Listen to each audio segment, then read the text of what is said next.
La première lueur de l'aube s'étendait sur la capitale, baignant les bâtiments de grès d'une teinte dorée pâle. Le président Malick Diallo se tenait devant les fenêtres panoramiques de son bureau privé, observant les rues silencieuses en contrebas. Dans 3 heures, il partirait pour l'inauguration d'un nouveau lycée en périphérie rurale, un projet qu'il avait soutenu depuis le début de son mandat. Cette visite symbolisait le progrès, une étape concrète vers la reconstruction de l'avenir de la nation après des années d'instabilité. Son principal conseiller, Boubacar Keïta, entra avec une pile de documents, ses chaussures vernies résonnant sur le sol en marbre.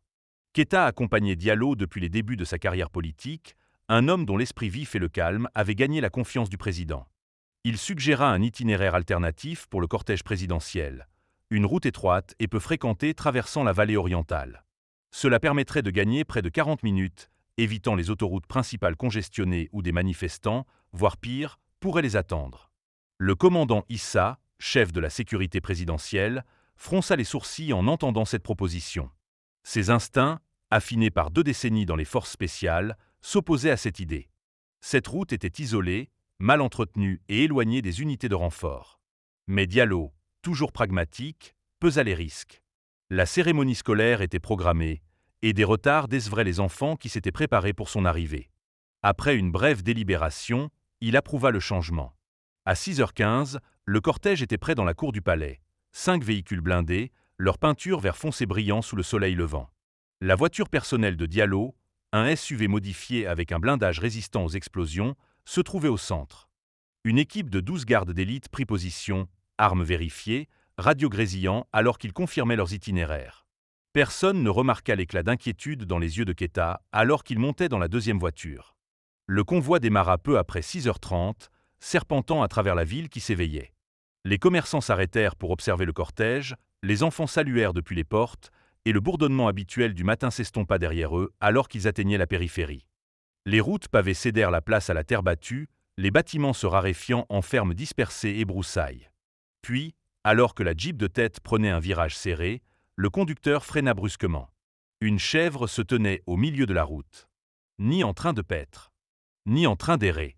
Simplement là, comme si elle les attendait. Le convoi s'arrêta net, les pneus soulevant de la poussière qui resta suspendue dans l'air matinal. La chèvre resta immobile, sa silhouette maigre se découpant contre le soleil levant. Ses yeux sombres et intelligents fixaient le véhicule de tête avec une concentration inhabituelle. Une brise légère portait l'odeur de l'herbe sèche et de la terre, mais l'animal ne réagit pas à la présence des hommes armés qui descendaient de leur véhicule. Le président Diallo observait la scène depuis son siège arrière, son expression impassible. Le commandant Issa fut le premier à bouger, signalant à 2 gardes d'approcher l'animal. Les soldats avancèrent prudemment, leurs bottes crissant sur le gravier. L'un claqua des mains vivement, tandis que l'autre agitait les bras en grands arcs. La chèvre se contenta de remuer les oreilles, ses sabots fermement ancrés dans la terre. Un jeune lieutenant, impatient du retard, leva son fusil et tira un coup en l'air. Le claquement du tir résonna dans la vallée, effrayant les oiseaux des arbres voisins. La chèvre tressaillit mais resta sur place, ses muscles se tendant comme si elle s'apprêtait à charger plutôt qu'à fuir. Cette étrange défiance provoqua un frisson d'inquiétude dans l'équipe de sécurité. Les animaux fuient normalement au son des tirs. Pas celui-ci. Diallo sortit de son véhicule, ignorant la protestation immédiate d'Issa. Le président étudia la chèvre avec des yeux plissés, puis tourna son attention vers le sol sous l'animal. La terre semblait récemment perturbée, plus meuble que la terre battue environnante, comme si quelqu'un avait creusé là et recouvert hâtivement son travail. Il fit signe aux soldats portant un détecteur de mines. L'appareil émit un hurlement dès que ses capteurs passèrent au-dessus du sol, près des sabots de la chèvre. Le visage du technicien pâlit alors qu'il brossait soigneusement la couche supérieure de terre. En dessous, à peine dissimulées, se trouvaient 4 mines antivéhicules en forme de disque disposées en un motif mortel. Leurs plaques de pression brillaient faiblement à la lumière du matin, prêtes à exploser au passage d'un poids suffisant. Le commandant Issa aboya des ordres et l'équipe de sécurité se déploya, armes levées, scrutant les broussailles environnantes. Des empreintes fraîches, trop profondes pour appartenir à un berger errant, menaient dans les broussailles épineuses. L'odeur de la fumée de cigarette persistait près de la lisière des arbres, suffisamment récente pour que la cendre ne se soit pas encore dispersée. Quelqu'un avait été là, attendant. Le président Diallo ne dit rien. Son regard passa des mines au bouc, puis à Boubacar Keïta, qui se tenait raide près de la deuxième voiture. Les doigts du conseiller tremblaient légèrement alors qu'il ajustait ses lunettes, sa gorge se contractant comme s'il voulait dire quelque chose, mais s'en abstint. Le bouc, son message délivré, bougea enfin. Il fit 3 pas en boitant sur le côté avant de s'effondrer sur ses genoux avant. Ce n'est qu'alors que les soldats remarquèrent la tache sombre qui maculait la fourrure de son flanc gauche, du sang, assez frais pour briller encore. Le commandant Issa s'agenouilla à côté de l'animal, ses mains expérimentées trouvant la blessure. Un éclat de métal déchiqueté dépassait de sa peau, les bords encore chauds. Ses yeux rencontrèrent ceux de Diallo. Ce bouc avait déjà marché sur une mine et avait survécu assez longtemps pour bloquer leur chemin. La découverte des mines provoqua une vague de tension parmi l'équipe de sécurité. Les soldats se déplacèrent avec précision, sécurisant le périmètre tandis que les experts en explosifs désarmaient soigneusement les dispositifs. Le président Diallo resta immobile, son regard fixé sur Boubacar Keïta. Le conseiller restait figé près des véhicules, son calme habituel brisé par le plus léger tremblement de ses mains. Le commandant Issa s'approcha, un téléphone satellite pressé contre son oreille. Sa voix était basse, mais empreinte de certitude. Les journaux de sécurité montraient que le véhicule gouvernemental de Keïta était passé par cette zone à 2 heures du matin. Les images satellites confirmaient des traces de pneus fraîches correspondant aux spécifications de sa voiture le long de cette même route. La chronologie était trop précise pour être une coïncidence. Keïta ouvrit la bouche pour protester, mais Diallo leva une seule main. Le geste était calme, presque résigné, mais il fit taire le conseiller instantanément. Il n'y aurait pas d'explication, pas d'excuse. Pas ici. 2 gardes s'approchèrent, leur prise ferme sur les bras de Keïta, alors qu'il l'escortait vers un véhicule blindé. Son visage pâlit, mais il ne résista pas. Le poids de sa trahison semblait s'abattre sur lui alors que la porte se refermait avec un bruit sourd. Pendant ce temps, les équipes médico-légales fouillaient la zone. Les empreintes près des mines menaient à un fossé peu profond où des mégots de cigarettes et une bouteille d'eau vide gisaient abandonnés. Les empreintes étaient profondes, délibérées, des bottes de style militaire, non les sandales usées des fermiers locaux. Une légère odeur chimique imprégnait la terre, le parfum distinct des explosifs plastiques récemment manipulés. Alors que le convoi se préparait à faire demi-tour, le commandant Issa reçut un autre rapport. L'équipe de communication avait intercepté une transmission cryptée envoyée 30 minutes plus tôt, provenant d'un appareil situé dans le palais présidentiel. Le message était bref, juste des coordonnées et un seul mot, confirmé. Diallo expira lentement, sa mâchoire se resserrant. Ce n'était pas juste une embuscade. C'était une trahison soigneusement orchestrée, s'étendant plus profondément dans son cercle qu'il ne l'avait imaginé. Le bouc, maintenant bandé et chargé dans un camion, regardait avec des yeux ternes alors que le cortège faisait demi-tour. Sa défiance obstinée leur avait fait gagner du temps, mais le véritable danger rôdait encore dans l'ombre. Quelque part, un traître attendait de recommencer.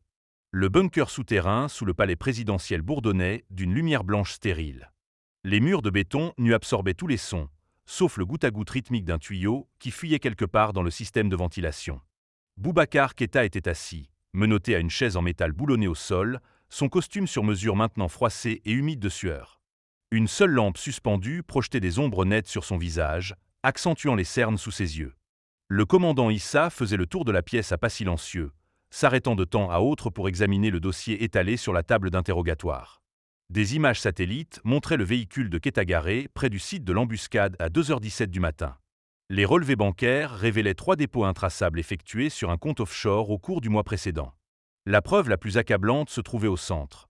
Des images de surveillance granuleuse de Keïta rencontrant un homme en bottes militaires derrière un entrepôt textile déserté. Un jeune officier du renseignement entra, portant un rapport médico-légal. Les mégots de cigarettes du site de l'embuscade portaient l'ADN correspondant à un mercenaire connu d'une société militaire privée. La même société avait été engagée par des intérêts étrangers lors de la tentative de coup d'État de l'année précédente dans un pays voisin. La respiration de Keïta devint superficielle lorsqu'Issa plaça une photographie devant lui. Elle montrait sa femme et sa fille embarquant sur un vol pour Genève 2 jours auparavant, leur visage flou mais reconnaissable. La voix du commandant resta mesurée alors qu'il expliquait que leur avion avait été détourné en plein vol. Elles étaient maintenant sous protection. À ces mots, les épaules de Keïta s'affaissèrent. La façade polie du conseiller présidentiel s'effondra comme du parchemin ancien. Sa confession s'échappa en fragments brisés. Le premier contact établi lors d'un sommet économique, les menaces croissantes contre sa famille, les instructions soigneusement formulées transmises par message crypté. On lui avait dit que les mines n'étaient qu'un moyen d'intimidation, une démonstration de force destinée à pousser Diallo à faire des concessions. Dans la salle d'observation derrière la vitre sans teint, le président Diallo observait avec un visage de pierre. Ses doigts traçaient machinalement la cicatrice longeant sa mâchoire, un souvenir de ses années de rebelle. Les pièces du puzzle s'assemblaient, mais l'ensemble dépassait le cas d'un simple conseiller contraint. Quelqu'un avait orchestré tout cela dans l'ombre, quelqu'un avec de l'accès, des ressources et de la patience. Pendant que Keita signait sa confession écrite, des techniciens dans une autre aile du palais démontaient l'ordinateur d'un jeune assistant. Enfoui dans son code, ils découvrirent un malware conçu pour suivre les déplacements du président et de son cortège. La trahison s'enfonçait plus profondément qu'on ne l'avait imaginé. À la surface, le soleil montait plus haut au-dessus de la capitale, sa lumière incapable de percer les secrets mis au jour en dessous. La cour du palais présidentiel scintillait sous le soleil implacable de l'après-midi alors qu'une foule d'officiels, de journalistes et de diplomates étrangers s'attroupaient derrière des cordons de velours. Des équipes de télévision internationales ajustaient leurs objectifs, leurs camions satellites alignés tout autour. L'air sentait l'asphalte chauffé et l'anticipation nerveuse. À l'intérieur du palais, le président Malick Diallo se tenait devant un miroir, ajustant sa cravate, d'un rouge profond, la couleur de la terre de son village natal. À exactement 15 heures, il sortit sur le balcon surplombant la cour. Les murmures de la foule s'évanouirent immédiatement. Même la brise sembla s'arrêter. Diallo posa ses 2 mains sur le pupitre, ses jointures blanchissant légèrement tandis qu'il rassemblait ses pensées. La nation attendait. Le continent observait. Sa voix, lorsqu'elle se fit entendre, n'était ni le ton enflammé de ses discours de campagne, ni la mesure calculée de ses allocutions diplomatiques. C'était autre chose. Plus calme. Plus dangereux. Il commença par les faits. Ce matin-là, son cortège avait été pris pour cible. 4 mines anti-véhicules avaient été posées le long de son itinéraire. Le complot avait été orchestré par des intérêts étrangers, facilité par des traîtres au sein même de son gouvernement. Il ne nomma aucun pays. Ne cita aucune organisation. Les omissions étaient intentionnelles, qu'il s'interroge. Puis il parla du bouc. De l'animal refusant obstinément de bouger. De la blessure à son flanc. Du sang qui avait taché les mains des soldats l'ayant porté en lieu sûr. Un frisson parcourut la foule. Quelque part au fond, une femme laissa échapper un son, moitié soupir, moitié prière. Le ton de Diallo changea. Le calme fit place à l'acier. Il parla de souveraineté. Des nations qui traitaient l'Afrique comme un échiquier, ses dirigeants comme des pions à éliminer à volonté. Ces mots tranchèrent l'air comme une lame. Il pensait que la peur nous réduirait au silence, dit-il. Mais nous ne cédons pas si facilement. Comme en réponse, le commandant Issa fit apparaître Boubacar Keïta sur un second balcon, menotté. L'ancien conseiller gardait la tête baissée, mais les caméras captèrent chaque tressaillement de son visage. Le message était clair, la trahison serait punie. Le président conclut par une déclaration. Toutes les bases militaires étrangères sur leur sol seraient réévaluées. Les contrats avec les sociétés de sécurité privées seraient résiliés. La foule explosa. Certains applaudirent. D'autres jetèrent un regard inquiet vers les journalistes étrangers qui griffonnaient frénétiquement. Dans les ambassades à travers la ville, des téléviseurs furent éteints. Des téléphones sécurisés furent décrochés. Et dans une petite clinique de village, un bouc dormait par à-coups, son flanc bandé se soulevant au rythme de sa respiration. Inconscient qu'il était devenu un symbole. 3 jours après la tentative d'assassinat, un vieux berger nommé Moussa se présenta aux grilles du palais présidentiel, tenant une corde effilochée. À son extrémité se tenait une silhouette familière. Le bouc, sa blessure désormais suturée, mais encore visible à travers la fourrure rasée de son flanc. Moussa affirma que l'animal avait disparu de son troupeau la veille de l'attaque et qu'il était revenu à l'aube, blessé, avec une étrange immobilité dans les yeux. Des vétérinaires légistes travaillèrent toute la nuit à examiner la créature. Les radiographies révélèrent des éclats de métal logés dans ses tissus musculaires, non pas d'une mine, mais d'une grenade de qualité militaire. L'analyse sanguine montra des traces de stimulants chimiques, du type utilisé par les forces spéciales pour maintenir les chiens de combat en alerte. La découverte la plus révélatrice vint des sabots du bouc. La boue séchée contenait des fibres microscopiques correspondant aux uniformes d'un contractant militaire privé actif dans la région. Une chronologie reconstituée fit apparaître les faits clairement. Le bouc avait erré dans le camp de l'équipe embusquée, déclenché un explosif mal placé sous son poids, puis s'était enfui, blessé, pour finalement bloquer instinctivement la route qu'il associait au danger. Le président Diallo ordonna que l'animal soit gardé dans les jardins du palais. Les visiteurs remarquèrent qu'il se plaçait toujours entre lui et les nouveaux visages, ses oreilles frémissant au moindre mouvement brusque. 6 mois plus tard, lors du sommet panafricain des dirigeants à Dakar, le président Diallo posa une figurine en bois usé sur la table des négociations. Un bouc, sculpté en acajou par son grand-père.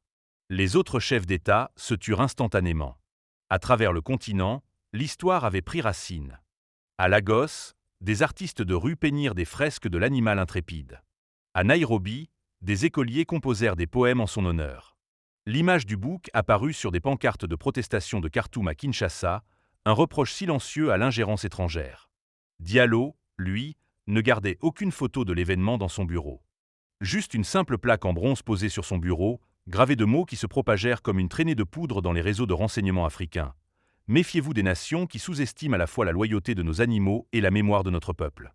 Et dans une cour baignée de soleil, un vieux bouc grignotait paisiblement les présidentielles, sa cicatrice brillant comme une médaille d'honneur. N'oubliez pas de vous abonner à notre chaîne et de liker cette vidéo pour nous soutenir.